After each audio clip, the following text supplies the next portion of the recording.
So, Melba, we finally get a chance to chat. My goodness, yes. I'm so glad to be with you, Roland. We've crossed paths before. Excuse me, hello? Huh? We crossed paths before. Last time, oh my God, you sang at Rainbow Push. Oh God, yeah, I got video of it. Yes. Then, of course, last year with COVID and everything, always corresponding on Instagram, hanging out with D Nice and Club Quarantine and all of that. Yes. No. What Rainbow Push? No, you were it was on my TV One show. Yeah. And I think you were on the same. I think it was the same day with Dougie Fresh. That thing we shot something in the green room with the both of you. I don't know, but I know I was with you since Rainbow. Yeah, since Rainbow, it was on TV One. Yes, Dougie Fresh on the same show that day. Is that Miss Kathy Hughes? Huh? Still? Yeah. So it's on the CEO, but yeah, it's Urban One, TV One. Okay, I'm talking. Yeah. Times and people progressing. Oh yeah, no, absolutely. So yeah, because that's right. Because it was on TV One shows. How you doing? Boss man, why are we here? Huh? Because you a newsman. No. What's that? No. See, I can do all of it. See, just like you. You sing. I don't do all of it. No. But see, I do not play basketball. You act on the stage. You've been on television. You've been in movies. Oh, you named the things.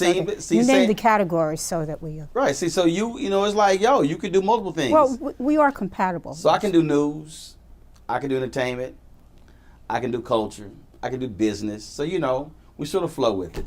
And yeah, we're here because, so I talked to Michelle Roberts, who runs the executive director of the National Basketball Players Association. And I said, well, look, I got a couple other interviews to do. She says, we would love to host you in our offices. I was like, I bet, let's do it. So we're here. Oh. How are things with you? Fantastic. I'm just asking you, why am I here? Because this is what I do. Woo! See, when you own your show. So I just get lucky. When you own your show, you can talk to who you want to talk to. You wanted to do Melba Moore? You ain't got to ask nobody. Woo! You ain't got to ask nobody. Heard it. I'm here because he wants me here. See, ain't got to ask don't nobody. Forget it. Ain't got to ask nobody. Going well? I'm doing very well, thank you. COVID was crazy, and you were all over the place. I mean, I swear, you were on Folk Live in the morning, midday, night. It's 3 o'clock in the morning. Melba pop in. I'm playing music in Club Brown Liquor. You pop in as well. Yeah. You were all over that thing. Well, I had some help. I didn't do it all by myself, but it helped that I was shut in.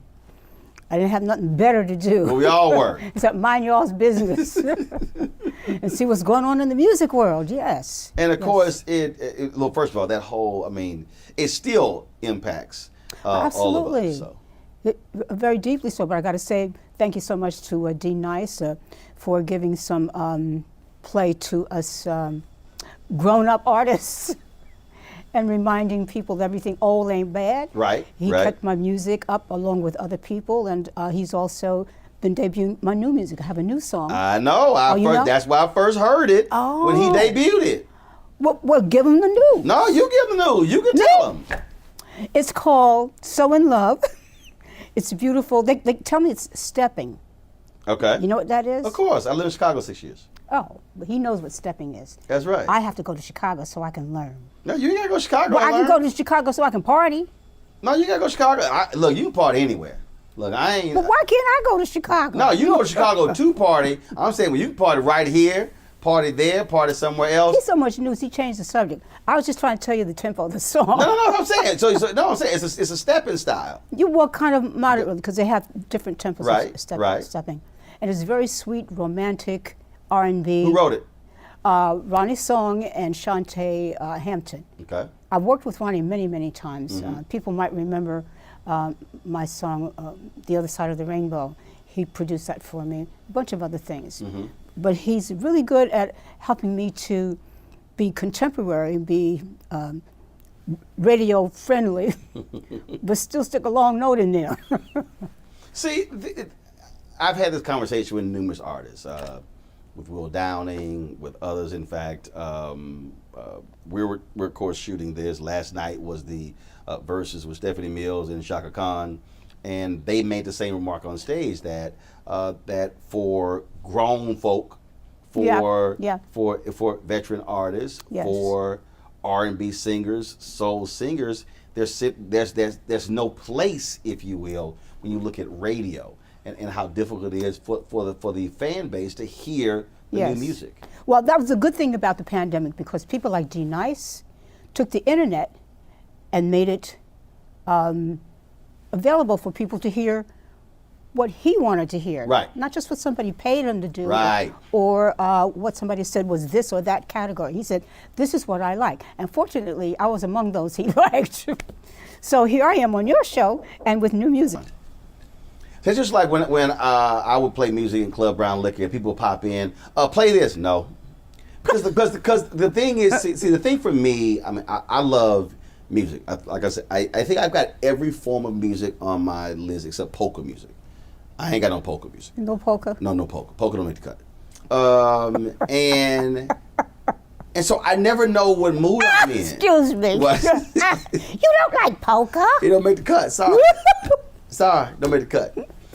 And so I never know what mood I'm in. So I don't know what I feel like playing. And what I love about doing that is I might be in the middle of playing something and then it's kind of like, oh, I remember this here. So then I'll play this here. And for a lot of people listening, they're like, man, I never heard that. Right. That also, I think, Right. was one of the great things Absolutely. with what D Nice did.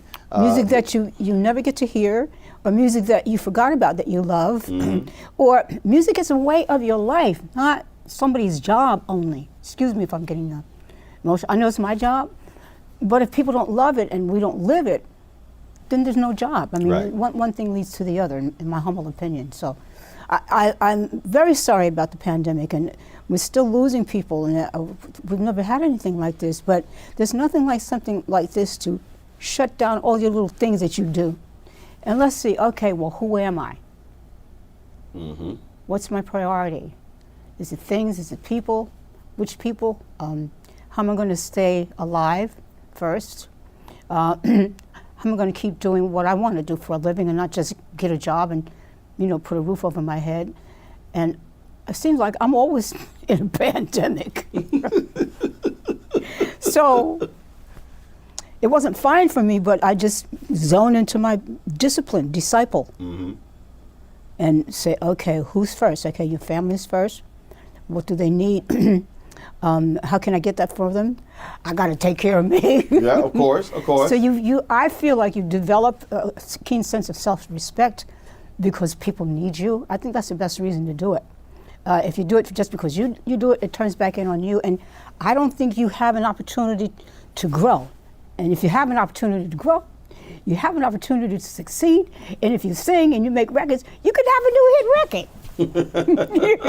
How's that for news? And for you, and the thing is, for you, and just for many veteran artists, it's you still want to put something out. You don't just want to, just sing a hit. No, there are still stories that you want to tell that are new and fresh, and it's not just a matter of I don't want to do that. We're alive, right? My knees are still good. I don't play basketball, but it's a living thing. It's part of our life, and you want to keep living. This is not a job for me, because I have a Bachelor of Arts degree in music ed. I could go teach, but I don't want a job. I want a passion. Oh, I'm with you. I know you are. Because you're in charge now, right? Yeah, but here's the interesting thing. I mean, really kind of like really, really, really in charge. Yes. Yeah, so you can actually kind of know who you are.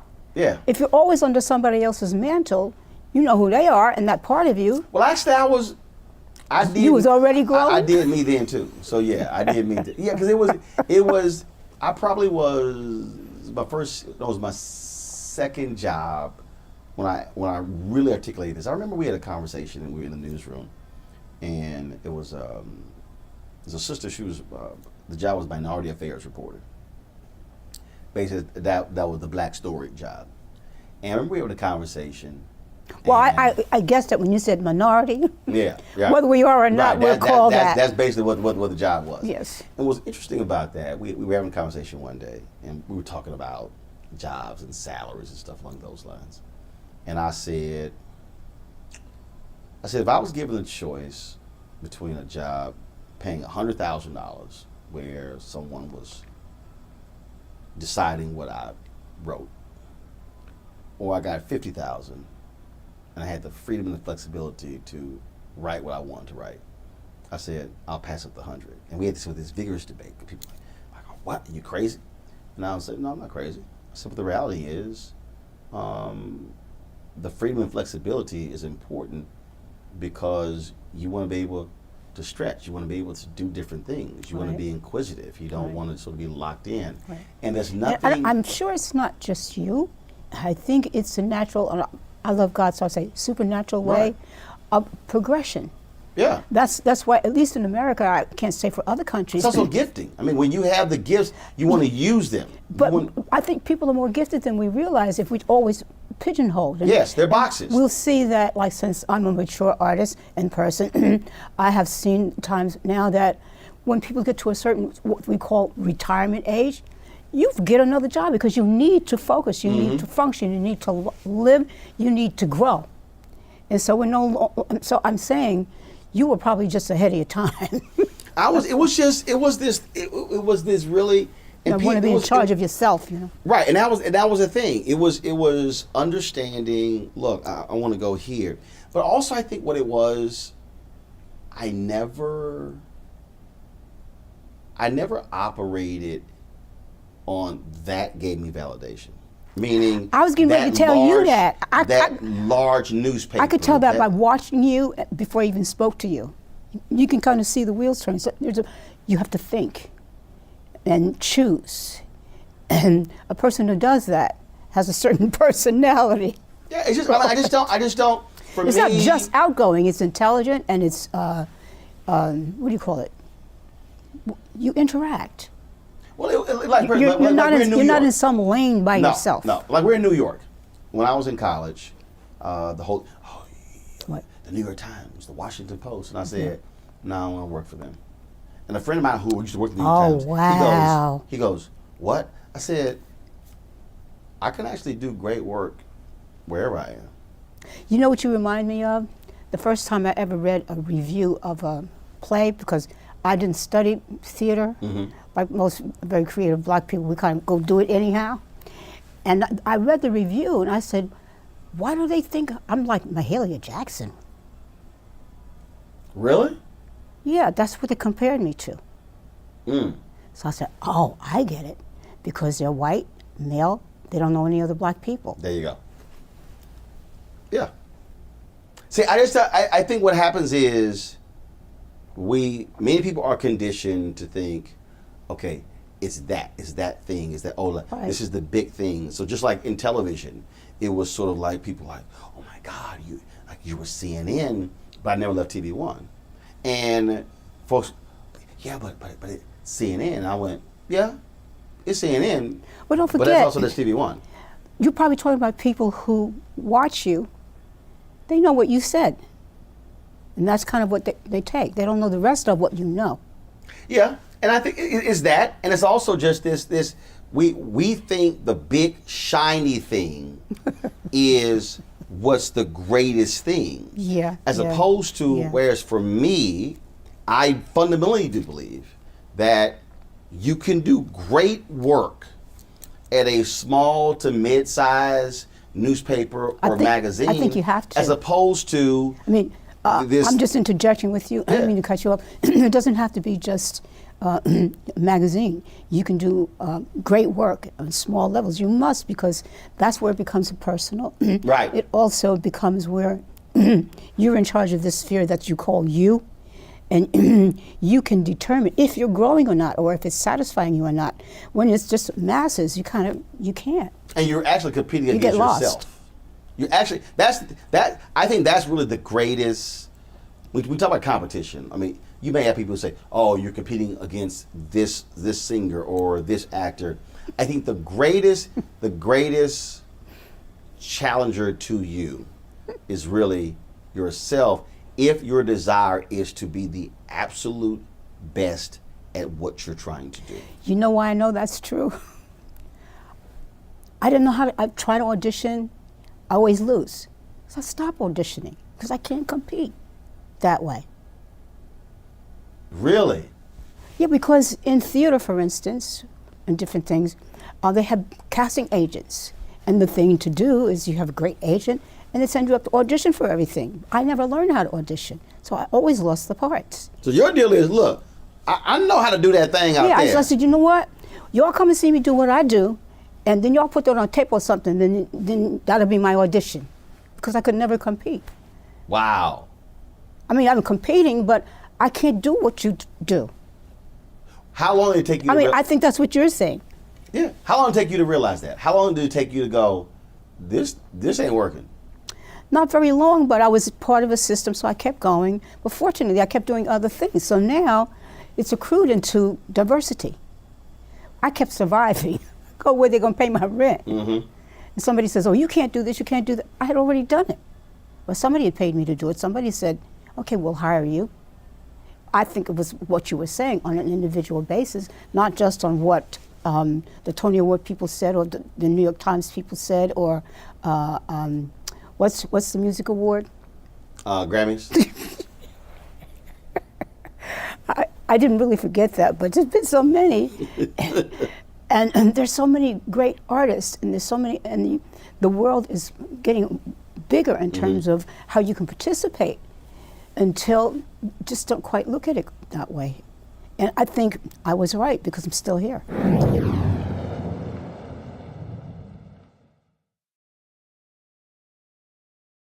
We feel the hidden impacts of climate change that land harder in Black, Brown, and Native communities. Not many people talk about it because they clearly don't know our lives. But with President Biden's landmark infrastructure and climate plans, our issues are finally seen. Removing lead pipes means we know our water is safe. Cutting carbon pollution helps our kids breathe easier. 1.5 million new jobs mean stable work in communities. The impact we need. Right now.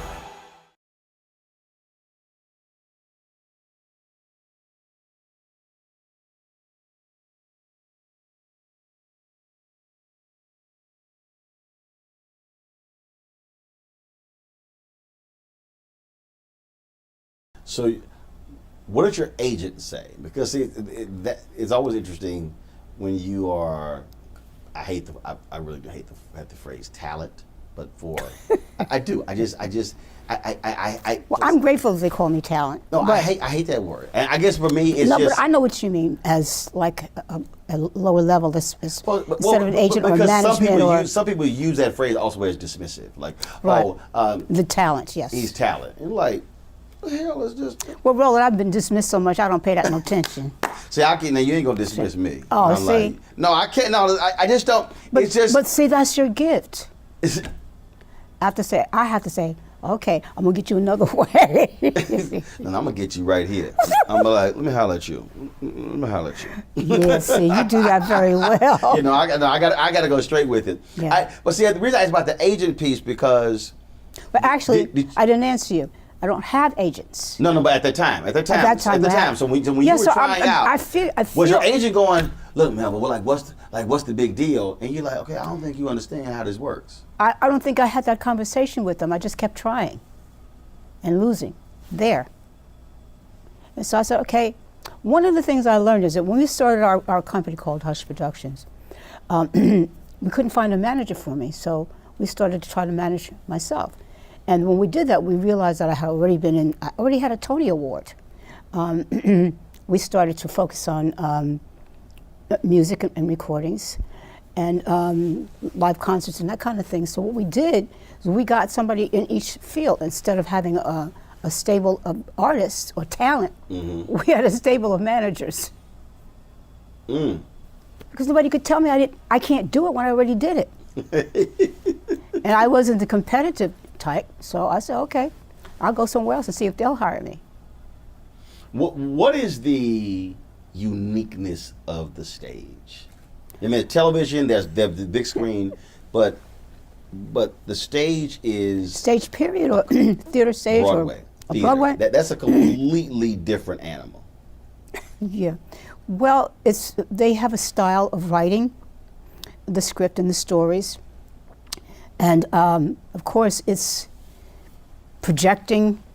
You have all kinds of electronic help, more so now. But I think it's projecting your persona. I think it's greatly that, because when you get on the camera, I was always told, you're too big, your eyes are too big, everything is too big. And I'm a little person, so that's not good. So I think because with the camera, it's always magnifies. close up. Right, absolutely. yeah, that's the main thing. But that influences everything. Yeah. Because if you want to express something that's very dynamic, you still have to do it in a very, small way, if not quiet. Mm-hmm. I mean, that's what I think. I'm not an expert in camera work yet. I hope to do more work in that. Most of my work has either been live concerts or live theater. Does live theater give you a different rush than singing live? From, let's say, concert. Live theater, I think so. concert. Because with music, essentially, it doesn't really matter what you look like. You can close your eyes, in a play or in a theater, your whole body's telling the story. Mm-hmm. So that's a huge difference to me, especially someone who hasn't studied and is learning it on the job. Because if you're wrong, you're real wrong right in front of everybody. But I mean, you get plenty of rehearsal. That's important too. And of course, with camera work, you take everything in bits and pieces and rehearse it. Right. So you really have to kind of look at the whole thing in bits and pieces and differently, and then realize, and then they're going to take it from all these different angles, and you look at it totally differently. Whereas on stage, boo, when we hit, we hit. And you better be on time. I don't care how you feel, what mood you in. Right. You got to deliver that thing. Yeah. You have to bring your whole body, health, and everything up to whatever the level is. Maybe that's why we're also bigger than life. I can't bring it down. I'm trying to bring it down, but I'm excited. Forget what can I Forget tell you? that. But you know what? That's always. I'm excitable too, so I think theater is good for me for that. Right, because it's a personality I'm thing. already yelling and screaming at you. It's a personality thing. It's just. And, wait a minute, and I'm not even mad at you. When did you know? I got this. I've got something that I don't care. I could try something else, but I got this. This is it. I need to stay here. Yeah. Well, it's in my blood. So maybe you know it before you know it, because you're around it. No. But when did you know? Me personally, as an artist. When did you go? Did I know? Oh, okay. I got this. Okay. I've So got something. I feel like you're saying to me as a profession, not just as something that excites me and I want to do. I'm talking about when you, I mean, like, what age? What was it? Was there something? Was there a moment? Was there a moment where again, not others saying, "Oh my God, Melba, you sing great, or you do this great," where you went, "I've got something, and I know I got something, and now I'm about to do this thing"?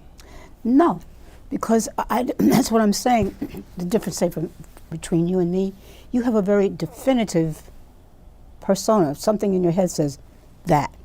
I knew it at 14. Yeah. Something in me says, I can't teach school no more. I'm sorry. I do it very well. I love it. But Daddy and Mother, that's your job. I don't know what I'm going to do. I'm probably going to fail. If I do, I'll come back and teach. But please let me try. I just got to try. I got to try. Then keep on trying. But I found out I had something in Pearlie. Mm-hmm. I remember standing before the mic, and after getting all the lines and all the rehearsals and the different previews under my belt, you could kind of stand there and think about something besides what you were doing. I said, oh my God, they're looking at me. I mean, to actually realize that. Right. And take it in and intellectualize it. I said, oh, I got something. I want to do this. Mm-hmm. Now, what happens if I say this? It's a comedy, so they laugh. So also, they're laughing at the way I look. I'm good at this. It's happening on the job. Mm-hmm. So I'll keep this job.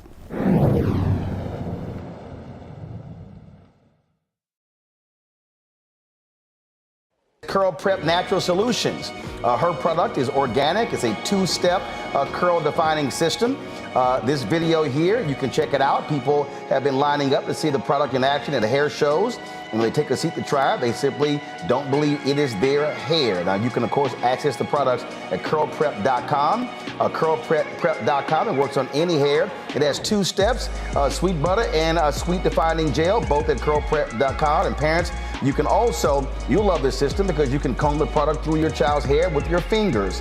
And of course, our seasoned saints, they love the product as well. It has products that are great for twists, braids, locks, weaves, even those wigs and extensions. Folks, go to curlprep.com. If you use the promo code ROLAND, you get a 30% discount using the promo code ROLAND, lowercase ROLAND. Again, go to curlprep.com, curlprep.com, promo code ROLAND, 30% discount.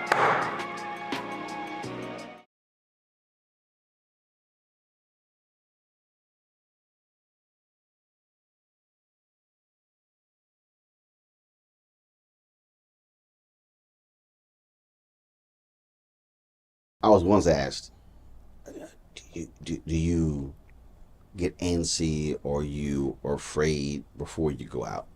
I said no. For you, are you ready? No. Are you ready to hit that thing? Are you ready? I'm going to do it, but I'm not ready.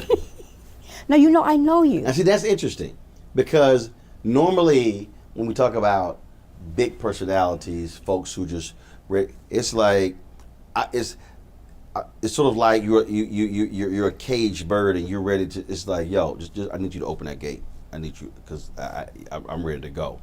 Mm-hmm. I get ready and I'm like that, but my personality is, but you know, I'm not the only one here. This is not. I'm sharing this space. What if they? I'm always. I guess I don't know. Sensitive to. It's not. I'm not by myself in anything. I just think like that. See, I'm ready to go. Maybe it's because you're a man and I'm a woman. Could be. Maybe it's in my genes to be a helpmate. I don't mean, you know, follow somebody, but assist in a way, even though I'm in charge. I still think my job, if I do it well, is assisting. Okay. See, when that light, so in television, normally we have a thing called a tally, a tally light. When that light hit, it's like the 100. It's like the 100. It's like the 100-yard dash. Yo, when that gun fire. Oh no, but it is. It is. See, and that's like when you see like you see before the race. Yeah. You see them. Warming up, baby. They'll be kicking their leg out, and they looking down the hole. That is so funny. I didn't realize. One day I was getting ready to speak, and it was sort of like the same thing. Just like a boxer, and I was sitting there, and I was just moving, and I was just sitting here. They were like, "You nervous?" Nope. But the whole thing was like, "Yo, it's time to hit that stage. Let's go." I'm talking about, and it's like, yo, when we walk out there, and I was asked where did it come from, and it was weird. Growing up in Houston, thinking back, first of all, and I hate that we don't have these things anymore. We had an expansive summer program, arts and culture, and I remember, and my God, I think I was probably 10 or 11, where they had this, where the different rec centers would practice singing routines, whatever, and then that was this citywide performance at the then Albert Thomas Convention Center. And all I remember, there were thousands of people there, and absolutely not being afraid. But that's you. And it was like, yo. I swear, I wish I had that gift. But some people are like that. That's a gift that you have. But see, now all of the getting ready and everything. Well, I go to the gym every day. I like to run. I like to do things that make you breathe hard. Back in the day, I would rehearse my voice and stuff. But it's in shape because I live that life. But that's when I do it, because I know that when it's time to go on, anything could just scatter me. you know, if I'm coming in here and I'm getting ready to talk to you and I don't know everything's all right, I'll say, I'm trying to just stop saying, so I just scatter instead of gathering. So I work at doing all these things that you got to do to put together, because you're already put together. Yeah, I'm ready to go. No, I'm never ready. We could be over here. You ever ready and I'm never ready. We could be over here just doing this thing, and then all of a sudden it's like this here. And literally, if go right into that, I envy you. that mode. I think part of that also because by being a journalist, I was going to say, and you can be at a party and news breaks. You're not just journalists. You do hard news. If I'm talking about my hit record, I don't have to be as, responsible as you do. I could make a mistake. It's not the same thing. It's sort of It's like you're a warrior. Well, we have these conversations. We have the conversation with my crew a lot. And I use examples, and I really do think so much of it goes back to my grandmother had a catering business. And so much of what I do goes back to that because... Well, that helps too, that somebody in your family was actually in business. But the preparation. Yeah. Everything was the preparation. Yeah. And how you had to... When I think back, again, the week go on, we getting ready for it. So we wake up in the morning. It's 6 a.m. My brother, we got to go pack the stuff. But it was always a trip because the wedding's at 1 o'clock. Wedding's at 2 o'clock. Mm-hmm. Wedding's at 3 o'clock. And there's a rhythm to that where you're doing this, you're doing that. But when it hits 12, you're 3 hours away. Right. And then it hits 1, and you're 2 hours away. Yeah. And then all of a sudden, it's sort of like your vision sort of goes...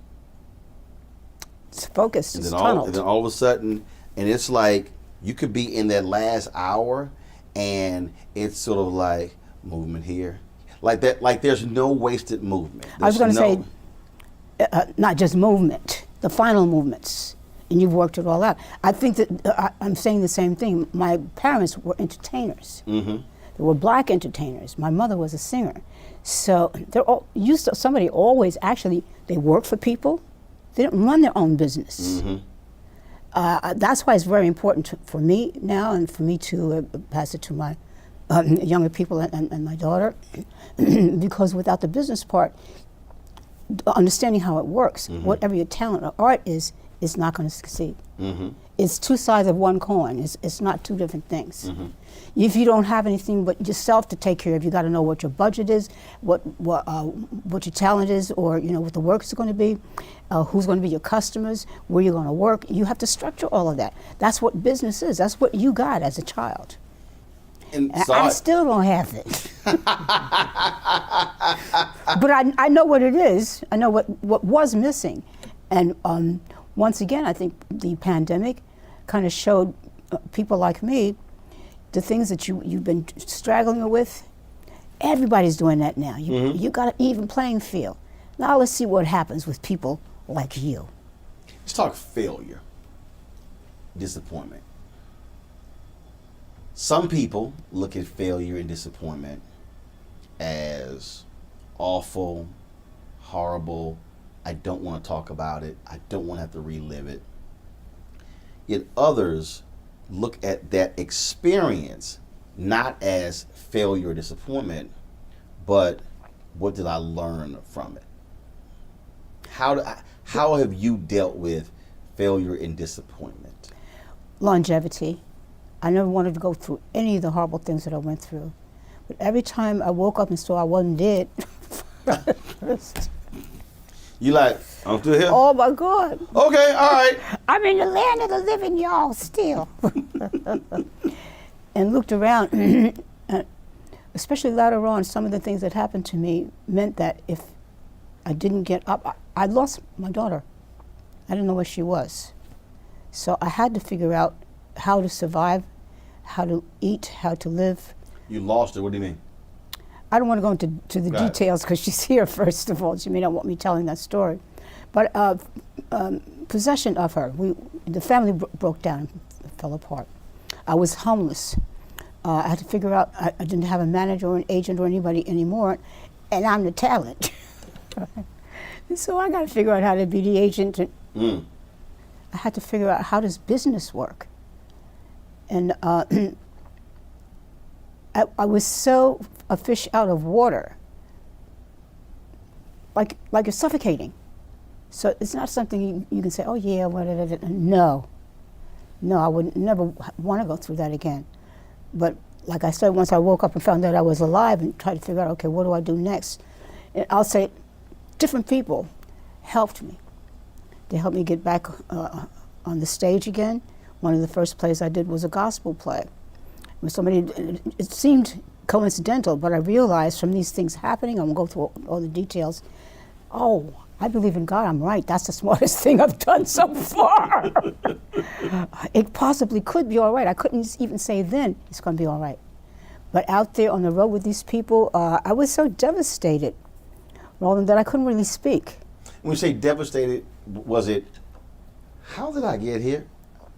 But I'm thinking these things. I can't even talk about it. I'm sitting on this bus traveling with these incredible people. I remember one time or another, someone would just come, say on the bus or where, just sit with me, be with me. If I can't tell you what's on my mind, you can't even say anything to me. So you can be so, what do you call it, just stopped and stunned. Well, thank God you can still think. And I mean, I didn't have a bank account, so they showed me how to do my business at the post office. Well, fortunately, it was chitlin, so they paid me cash. So I stuck it in my underwear. Well, and I learned that God is joy. So I'm being funny, but there is a spirit of joy that keeps us alive. I can tell you that now, because He's given me time to come through it, get well, get my career back, get my family back, get things back, and repent of some of the stupid things that I did to help it happen, and to let go of the things that, if I could cuss like I used to, or if I knew how to use a gun, but you know how to let those things go, because it just is not an easy thing to do, and it's not something I can just tell somebody just even how to do it, because it is many, many processes. But I know by looking at myself in the mirror, I'm okay, I'm healthy, life is good, and now I know something. Not only how to survive and how to do what I want to do, but how to help somebody else that's going through it. That's what it's all about for me right now. You mentioned joy. Do you still, first off, did you ever lose the joy of something coming out of here, and putting a smile on someone's face? I never lost that, but what I realized is I was born depressed. The lady who raised me was, she wasn't a sharecropper, she was an orphan who traveled on sharecroppers' farms. So she didn't have that much structure in her life. My mother was a single parent with me. She was trying to take care of me, and my grandmother, who had had strokes, couldn't speak by that time, so I don't know my family history. And so when I say depressed, I mean I had no siblings. Wow. So there was no music in my life, because my mother was gone trying to raise money to take care of us, I'm sorry. But to skip a little bit, she married an incredible person. He was a musician, they worked together. So now I had a man in my life, the head of my family. He had a son and a daughter, so now I had a sister and a brother. I had that nucleus community. So he told me to talk, don't beat people down no more. So like prior I to had that, been you beat down. were basically alone. You were sort of, you're this being that's in this room all by yourself, and nothing happening, nothing external, no talking, no nothing, and you're just being. Right. A lot of me was that way. And then when my mother married my stepfather, music became the centerpiece of our family. I'm already 10 years old, and music is, everybody's singing whatever. Right. But it was around that time that I've discovered that I even have a voice. So everything's been late for me. Now it's okay since I'm in my latter days. That's okay. But I think that's why I'm blossoming now, because the things that make you whole are in my life now.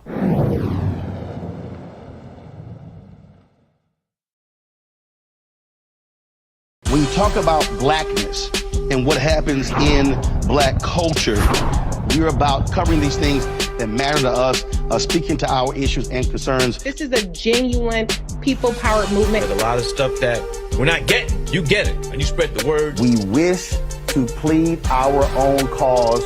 Too long have others spoken for us. We cannot tell our own story if we can't pay for it. This is about covering us. Invest in black-owned media. Your dollars matter. We don't have to keep asking them to cover our stuff. So please support us in what we do, folks. We want to hit 2,000 people, $50 this month, raise $100,000. We're behind 100,000, so we want to hit that. Y'all money makes this possible. Checks and money orders go to P.O. Box 57196, Washington, D.C. 20037-0196. The Cash App is $RM Unfiltered. PayPal is R Martin Unfiltered. Venmo is RM Unfiltered. Zelle is Roland at RolandSMartin.com.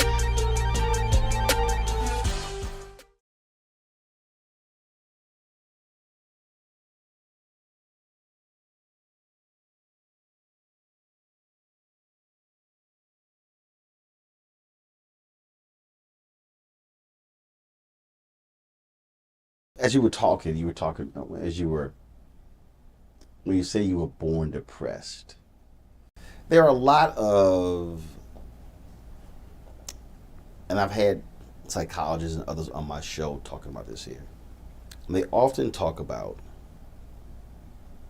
the PTSD, the trauma of Black America. Yeah. And how it's... You're born into trauma. Right. And how it's not discussed, it's not dealt with, and I don't think many times we know it. Then people don't, all of a sudden they get to be 25, 30, and 35, and 40, then go like, what the hell is going on? Happened? Not realizing that this thing predates them. Right. And of course we can all trace essentially back to slavery. You're taken out of your family, out of your culture, you're traumatized, you're brought into a system of trauma. But I'm well. And then, of course, you go to the music business, and that's a whole trauma unto itself. Right, a whole series of traumas, yes. And that's a whole different. But I feel like maybe that's why I was ready for music, whether I knew it or not. I can't compete, but I didn't give up. Mm-hmm. You keep fighting. You learn you're a warrior of some kind. You have you talked about finding that moment, knowing that moment when you were on the stage with Pearlie. And so then you begin to transition to other acting roles, and these things begin to open up for you. Well, that opened the door for so many things, because the Tony Award, and it was so successful. It was the first black play many black people came to see after it became successful. And that took me into television. I mean, I did the Flip Wilson Show, B. Arthur, Carol Burnett, Tonight Show. It opened the door for me to go into television when still many black artists were not seen there. So it opened the way for me to go learn how to do television on the job. You know. Who taught you? Who did you learn from? Everybody that I worked with. Well, the first play I did was Hair, the Broadway show Hair. And I learned on the job there. And I wound up replacing Diane Keaton, because one of the black girls said, well, every time somebody tries to replace that role, you always choose a person who's blonde haired and blue eyed. How come a black woman can't do it? She said, why don't you let Melba try it? And I said, well, we just didn't think of it. And you were like, sister, appreciate that. Right, but that's what the environment was like there. And I got that job because I had stopped, I just told you, teaching school. But I was doing studio work, and one of the people I worked with was Valerie Simpson and Nick Ashford. And we did a lot of studio work, and one of the sessions was for the Broadway show Hair. They were still casting, and so they invited us all to come down and sing for the director and the producer. So I didn't really audition for that. So So I started. See, back to that auditioning stuff. Yeah, I still don't know how to audition. But why do I have to? I got the part. You're like, I don't know how I got it, but No. look at here, I got it. I'm here, so. How long did that run? Hair, God, it ran for about 10 years. I didn't stay for that long because my friend who told me to do the lead, if they gave it to me, she said, Mel, you don't know how to audition. Why don't you go around while you're on Broadway? Just go for some auditions and see if you can learn how to audition. But I was trying to learn how to audition, but I got the part for Pearlie. I was trying to learn how to audition, but I got the part. So that was like about a year and a half after I had been doing hair. So don't audition, you get hair. Don't audition, you get Pearlie. Right. And you like, you know what, this auditioning stuff is kind of overrated. But yeah, because after that, Jeffrey Holder did Timbuktu, and he wanted me, and he wanted Eartha Kitt. So he chose the people that he wanted for that, so I didn't audition for that. I also got to be the first black lady to do the role of Fantine in Les Miserables, because I was trying to do my own one-woman play in Hollywood, Florida, and a gentleman by the name of Richard J. Alexander, who did the casting for Les Mis, saw me and said, gee, I didn't know you sang classical music. I want you to do Les Mis. So I was auditioning, but my way. You're like, all right, I can do that. Yeah, well, I mean, you already seen me do it. I mean, the play is not very good because I'm not a playwright, but you heard me sing the song. When you... It's creative, you know, you're just trying to figure out what to do, but because you really are where you're supposed to be, things do happen for you. As your career began to unfold, you're dropping successful songs, you're doing well, then decade changes. Oh, Lord, yes. And for a lot of people who do not understand this field, whether it's music, whether it's television, whether it's movies, Yeah. how that transition can be abrupt. I mean, I think about what was the crazy DJ in Chicago? I think it was Steve Dahl. You know, the night that killed disco, and where all of a sudden when they at Comiskey Park, they just tore up all the disco albums, whatever, and how it just led to this complete. We despise it. It just literally just overnight, and that's just one aspect. What about just radio personalities and DJs and how that continues to change over the decades? What I'm saying is that how something can be so abrupt. Yeah. That you can just stop. And all of a sudden you're going, well, hold up, like I was hot. Right. Then all of a sudden. Right. It happened to me in a different way, but it's still the same thing. It'll happen one way or another. Everything has stopped in my life and my career, but I had these tracks. But everybody was using live bands. Well, I didn't know how to manage, so I just tried to talk myself into getting the job and see if they would hire me. Then after a while, something eased into tracks. But I didn't know that's what I was doing. But in the meantime, I was trying to figure out how to keep a roof over my head. But I remember in my mind thinking, I remember my parents and they're musicians saying, oh, well, that's never going to last. And before I was maybe 40 years old, seeing at least every decade there being a definitive change and saying, that's not true, things are going to change. Yep. And having that kind of be somewhere around me to say, well, are there different pieces of you that are making some adjustments in case they change? And listening slightly differently perhaps than you did before. And like, okay, when Motown came in there, that was the first, I think, electric bass. Doesn't seem like it was that long ago. See, what you're describing, which I love about it, is understanding there's going to be a shift. There's going to be a shift. But being open-minded enough to know that when the shift happens, you don't get left behind. Get to stepping, and it's not going to be easy. Stay in shape. If you're not in shape, get in shape. Right. I joke a lot with folks, especially millennials who work for me, because when it comes to technology, people always go, you don't know that. Let your grandkids, let your children, let your nieces and nephews show you. And I'm like, they can't show me a damn thing.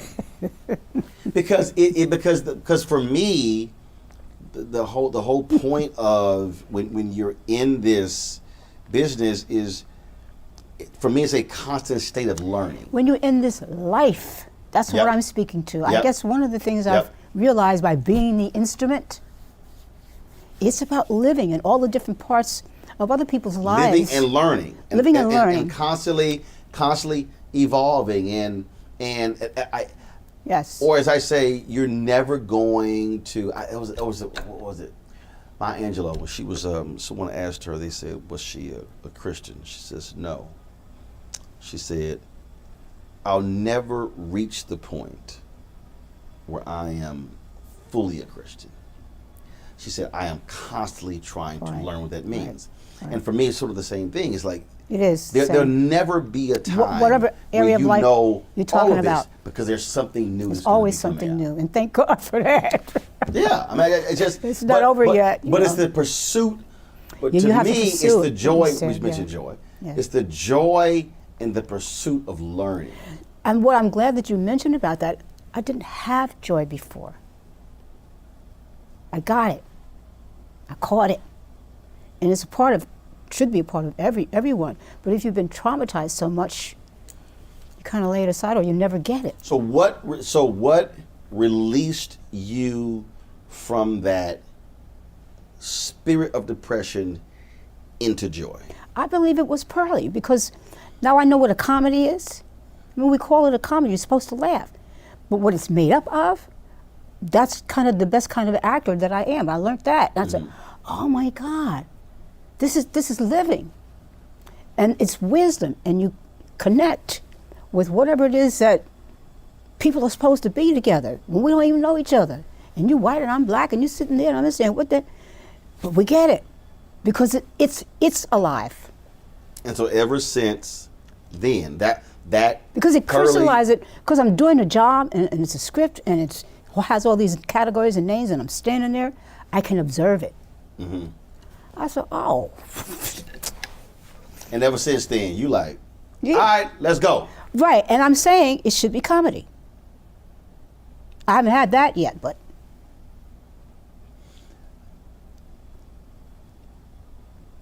Melba, the TV show. Again, during other TV shows. Oh my goodness, you got a major network show named after you. That's the big time. It is. Then? I lost it because... Tragedy. Because I didn't understand how the business part of it works. Because I should have been able to go and get another manager, another agent, but I didn't understand how it worked to get that part of it going, because it's not just your popularity or your stardom. That part of it is talent too. Great gifting and that aspect of it, and I lost that part. So when you're having these conversations with young up-and-coming artists, are you making it clear to them that you better understand the business of the business? Well, and I'm not the only one. Everybody is, especially black people. Mm-hmm. We understand that somebody runs your business, you're not in charge. You have to understand how that works. That's the other part of you. And we're showing young people, I see everywhere now, even if we're giving some kind of course, how the business aspect of it, or how you can teach it, or how you can make a business out of it, because it's the other part of it. That's the part when you grow up, after you learn whatever it is you learn. What do you do with it besides, make $1, which of course we want you to do, but that's not the most important thing anymore now that we can finally do that. I mean, you got to make a living. Right. If somebody keeps you from doing that, you can't live. But now that we've got that, okay, what's the whole part of living? Why do we work? Why do we do this? Because a lot of people have plenty of money. They stop working, they die. So what is it? Or when they say, even if they stop working, they stop also doing other things that are getting their neurons firing and keeping them on their toes. Precisely. Because you can stop working, but you could be doing some other things that are still challenging you. Should be. And challenging you mentally and physically, things along those lines. Precisely. You've crossed paths with a lot of people in your career. Who would you say was the absolute, I'll use your word, joy? Joy? Who brought you the most joy working with them? Freddie Jackson. Really? Why? He should have his own comedy show. That's how he is, like, off stage. Mm-hmm. So if I'm going to sing or something, I don't like to be around him because he make me laugh so much. I'll be hoarse. But he's the most, because he just starts going and then he goes into these different characters. He goes into this character where he's a church lady and he says, oh my God, I need a crash helmet. I've got hit with the Holy Ghost. Oh Lord, have mercy. Freddie Jackson, this wonderful singer. Wow. That's how he is, but then so am I.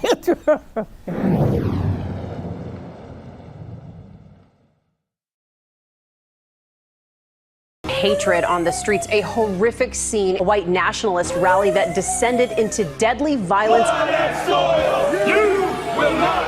White people are losing their damn minds. As an angry pro-Trump mob storms the U.S. Capitol, we've seen shooting. We're about to see the rise of what I call white minority resistance. We have seen white folks in this country who simply cannot tolerate black folks voting. I think what we're seeing is the inevitable result of violent denial. This is part of American history. Every time that people of color have made progress, whether real or symbolic, there has been what Carol Anderson at Emory University calls white rage as a backlash. This is the rise of the Proud Boys and the Boogaloo Boys. America, there's going to be more of this. Here's all the Proud Boys, guys. This country is getting increasingly racist in its behaviors and its attitudes because of the fear of white people. The fear that they're taking our jobs, they're taking our resources, they're taking our women. This is white fear.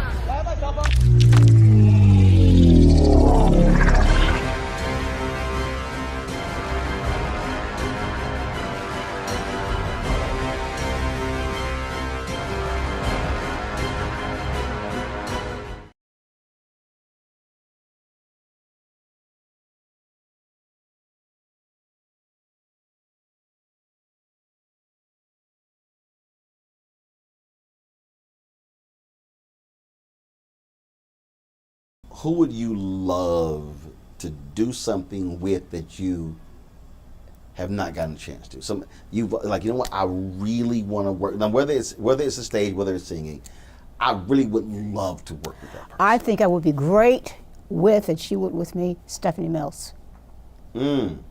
Why? We have a heart for each other. We've never been like cut buddies, but every once in a while our paths will cross, and she'll say, Melba. And she'll ask me about something very personal that she knows it perhaps was either hurtful or. And I'll say the same to her. The other day I said to her, was a few months ago, would you like to do something together? She says it like this, yes, that's Stephanie. And I hope at some point in the future we get to do something on Broadway together. That'll be interesting. I think we would sing well together. I think she has a side of comedy that we would see with me. There's a seriousness that she could express, and so could I.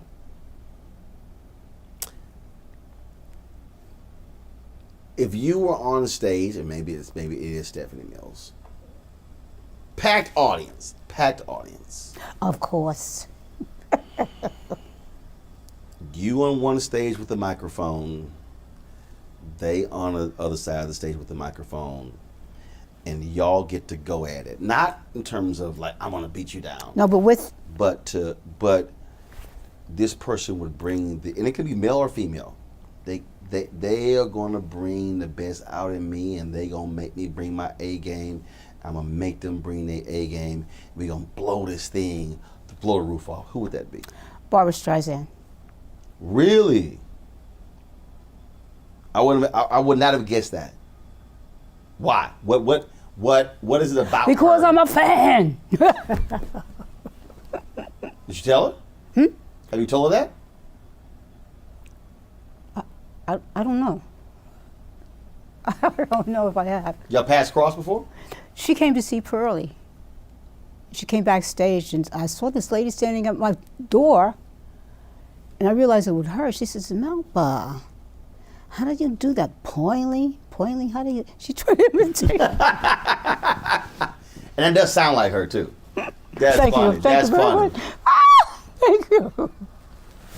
Well, I mean, I don't know that it would be good, but you asked a question, so it's rhetorical. No, but it's just it's sort of like, because the whole point of it is somebody who you respect, you admire, but you know that they're gonna come with their A game, and you're gonna come with yours. I don't know that. When you ask me that, I'm just thinking something in my imagination. No, you it's know. gonna happen. No. You Because know, again, I'm not really thinking about the reality. I'm just thinking about the joy of it. Right, but that's what I'm saying. I don't care if it's real or not. That to me, but that's the thing that's excitement and joy, and that, you know, that we're fans of people too, and we just right. And that's the thing I feel a lot of people forget and don't understand that yes, you listen to other people, right, and you watch other people. Because look, she's directed a movie. She's been right. She's done everything. She starred right. in movies. And she's done everything she wanted to do. All of that. And that's what's always great to be able to do that. And having somebody to say, yeah, let's go on stage together. You Donna Summers did it. I do me. How about that great lady, huh? Donna Summers. That didn't seem very likely, but she did it, Miss Barbara. See, that'd be interesting. But I definitely see you and Stephanie Mills. I definitely see that.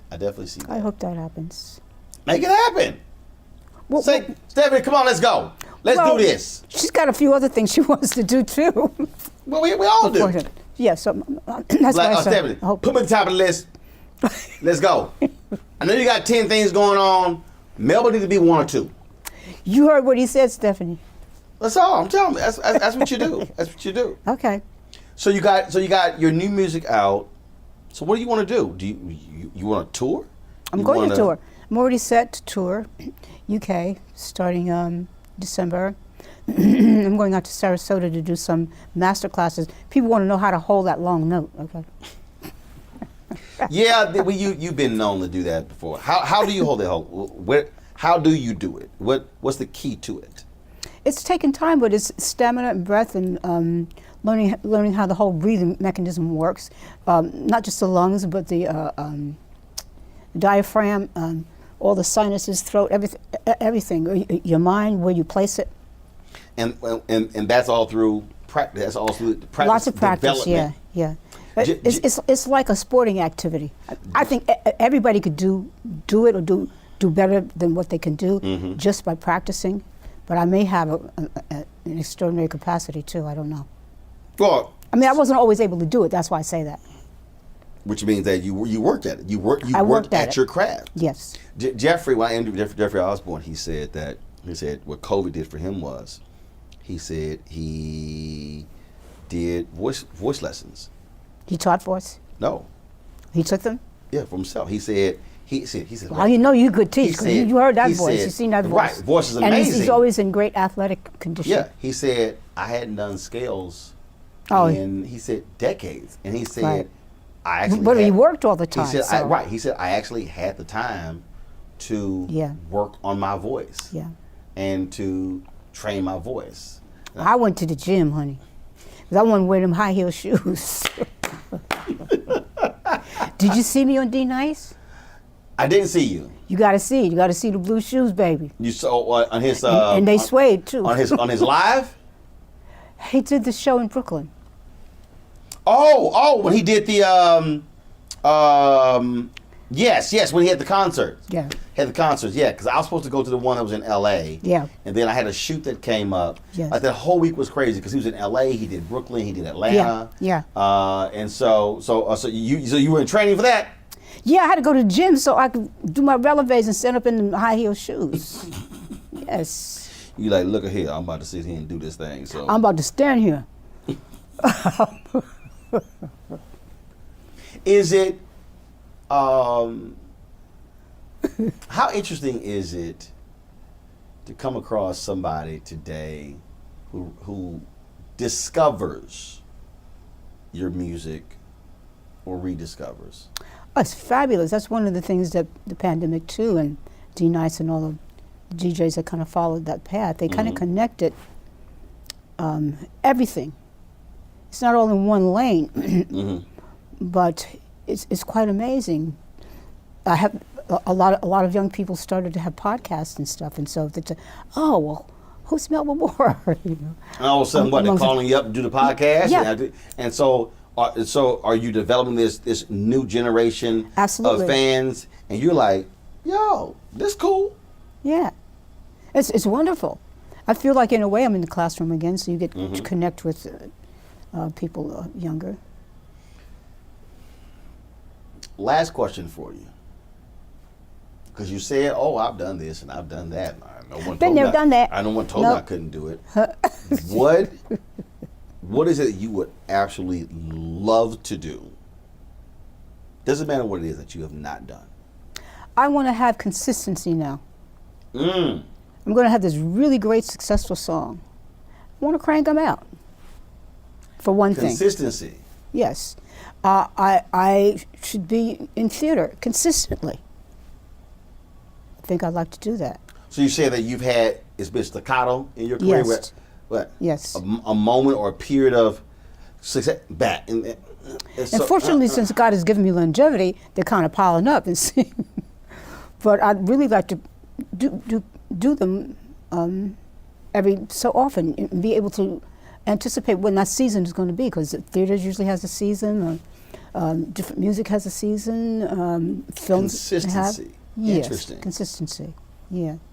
So your deal is, for the next 5-10 years, I want to kill this thing. Right. I mean, what? Because that's what you do when you're successful, right? Isn't Betty White like 96, almost 100? That's a good example. And she turning stuff down. Well, that's the way it should be. It's not common, but I think I could do that. I mean, seriously, she working at a book. Yes. Yeah. That's what I like to do. Then after I do that, then I see what would I like to do. Right. There's always. Think of something. I don't know. There's always another. I've never done that, so. Right. It's always another thing. Always another thing. Yeah, I've never done that, so I like to do that. Say that would be success to me. You can do that when you feel like it, because you know how it works. Mm-hmm. Okay, put that there. Now, what is the mystery of life going to show me now? Well, I believe there's a lot more in store. To be inquisitive, to be free, or as Catherine Ponder wrote in her book, open your mind to receive. Oh, that's more than a notion to receiving. Yep. But also open your mind to receive. Yes. 'Cause a bunch of people are it's being sent. But they're not receiving it. because the mind is not open. The mind is closed. Yes, yes. Good chatting with you. Oh, thank you so much for having me. Always good. I think you can tell I had a good time. Yes, you're joy. Joy. So you ready to hit that stage? Yeah. All right. Good seeing you. Thank you.